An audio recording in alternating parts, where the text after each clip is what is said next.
எல்லாரும் எப்படி இருக்கீங்க? இன்னைக்கு கிராமத்து சமையல்ல காளானை வச்சு கிரேவி செய்ய போறோம். எப்படி செய்யலாம்னு வாங்க பார்க்கலாம். இது வரைக்கும் எங்கள் சேனலை சப்ஸ்கிரைப் பண்ணாதவங்க சப்ஸ்கிரைப் பண்ணுங்க. நல்லா காளானை சுத்தம் பண்ணி எடுத்துக்கலாம். காளானை நல்லா கழுவி எடுத்தாச்சு. காளானை வந்து ரொம்ப நாள் வாங்கி வச்சிருக்காதீங்க, கருத்து போயிடும். அதனால காளான் வாங்கினீங்கன்னா உடனே சமைச்சிடுறது தான் நல்லது. காளான் கிரேவி செய்வதற்கு வந்து காளான் 2 பாக்கெட் எடுத்து வச்சிருக்கிறோம். அதுக்கு வந்து வெங்காயம் 2 வெங்காயம் அரிஞ்சு கட் பண்ணி எடுத்து வச்சிருக்கிறோம். ஒரு தக்காளி அரிஞ்சு எடுத்து வச்சிருக்கிறோம். மல்லித்தழை, 2 பச்சை மிளகாய், பட்டை வகைகள், மஞ்சத்தூள், கரம் மசாலா, இஞ்சி பூண்டு பேஸ்ட்டு, வெங்காயம் அரைச்சி வச்சுருக்கிறோம், அது பேஸ்ட்டாக எடுத்து வச்சுருக்கோம். குழம்பு மிளகாய் தூள், எண்ணெய் தேவையான அளவுக்கு, உப்பு, முந்திரி பருப்பு வந்து 100 கிராம் எடுத்து அரைச்சி வச்சுருக்குறோம். இது நல்லா ருசியாக இருக்கும். நீங்கள் தேவையான தேங்காயும் அரைச்சி எடுத்து வச்சுக்கலாம். இப்போ எப்படி செய்யலான்னு பார்க்கலாம்.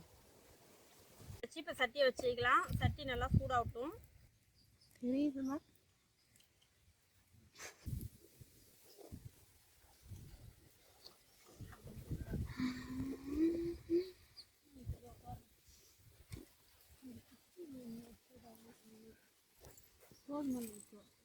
இப்போ பட்டை பெருஞ்சீரகத்தை போட்டுக்குவோம். இப்போ நறுக்கி வச்ச வெங்காயத்தையும் சேர்த்துக்கலாம்.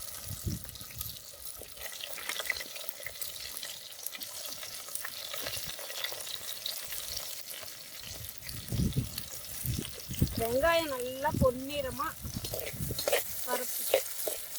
வதக்கி அதுக்கப்புறம் வந்து தக்காளிலாம் சேர்த்துக்கலாம். இதில் 2 இப்போ சேர்த்ததோட 2 பச்சை மிளகாயும் போட்டுக்கலாம்.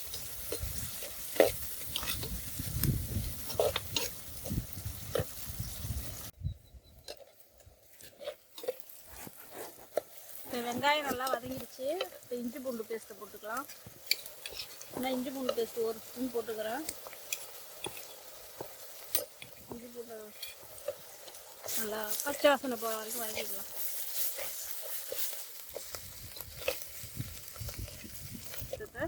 நல்லா வதக்கிக்கும்.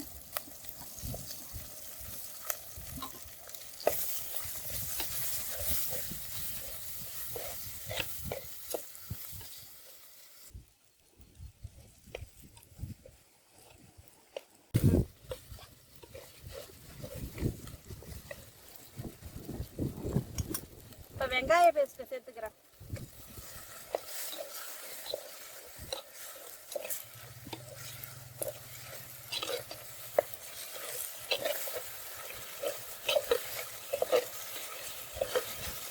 நல்லா பறிச்சு எடுத்துருக்கேன். நல்லா ஏன் கிரேவி நல்லா திக்காக கிடைக்கும், டேஸ்ட்டும் நல்லாயிருக்கும். மஞ்சத்தூளும் கரம் மசாலாவும் இப்போ இதில் சேர்த்துக்கிறோம்.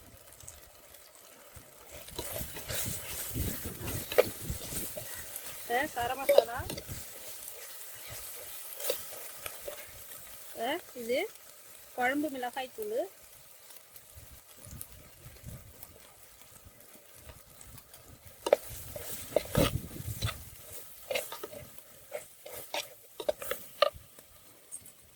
இப்போ கொஞ்சம் நல்லா திக்னஸாக இருக்குது. கொஞ்சமாக தண்ணி சேர்த்துக்கிறேன்.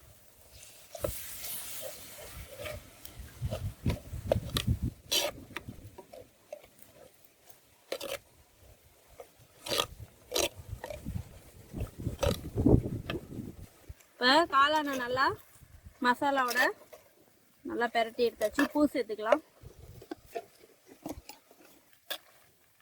இப்போ அரைச்சி வச்ச முந்திரி பருப்பை அரைச்சி வச்ச முந்திரி பாலை இப்போ இதோட மிக்ஸ் பண்ணிக்கலாம். இதில் வந்து முந்திரி பருப்பும் தேங்காயும் சேர்த்து அரைச்சிங்கன்னா இன்னும் டேஸ்ட்டாக இருக்கும். முந்திரி பருப்பும் தேங்காயும் அரைச்சா ருசியும் அது தனி, அந்த டேஸ்ட். இப்போ கொஞ்சமாக தண்ணி தேவையான அளவுக்கு இப்போ தண்ணி விட்டு நல்லா கொஞ்சம் நாளி மூடி வேக வைக்கலாம்.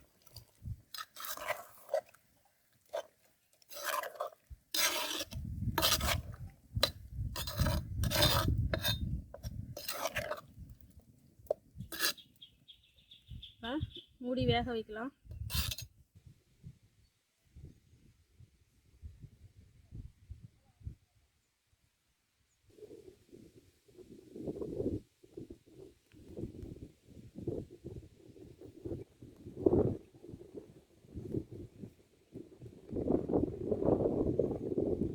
இந்த கொல்லெல்லாம் கடல போட்டிருக்குறோம், எல்லாம் முளைச்சி வந்திருக்கு. இந்த காக்கா மயில் எல்லாம் வந்து கடலையெல்லாம் சாப்பிட்றதால தான் இந்த கொடையை வச்சுருக்குறோம்.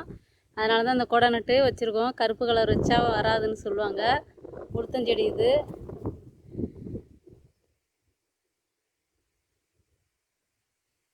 இந்த குழியில் வந்து வெள்ளரி விதை போட்டிருக்குறோம்.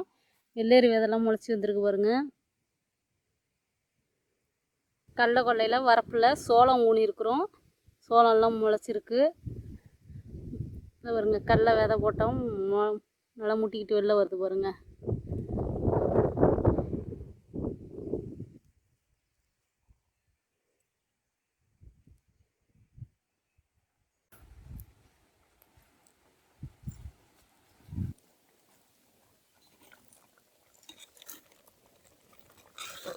காளான் ரெடி வெந்துட்டுருக்கு. இன்னும் ஒரு 5 நிமிஷத்தில் ரெடி ஆகிடும்.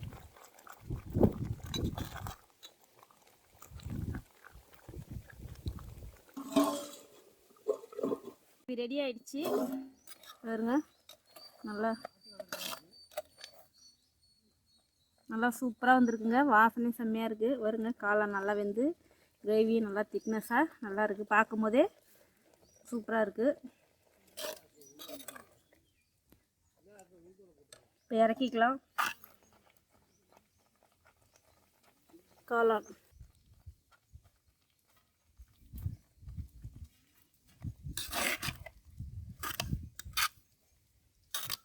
சூப்பராக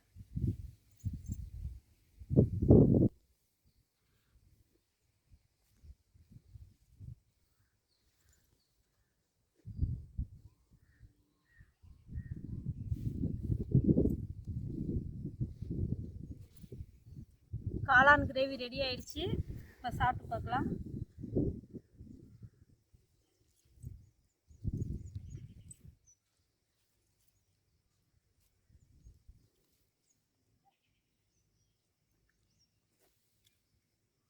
நல்லா சூப்பராக வந்துருக்குது.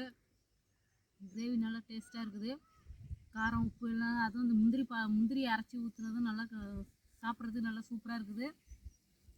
நல்லா ருசியாக இருக்குது.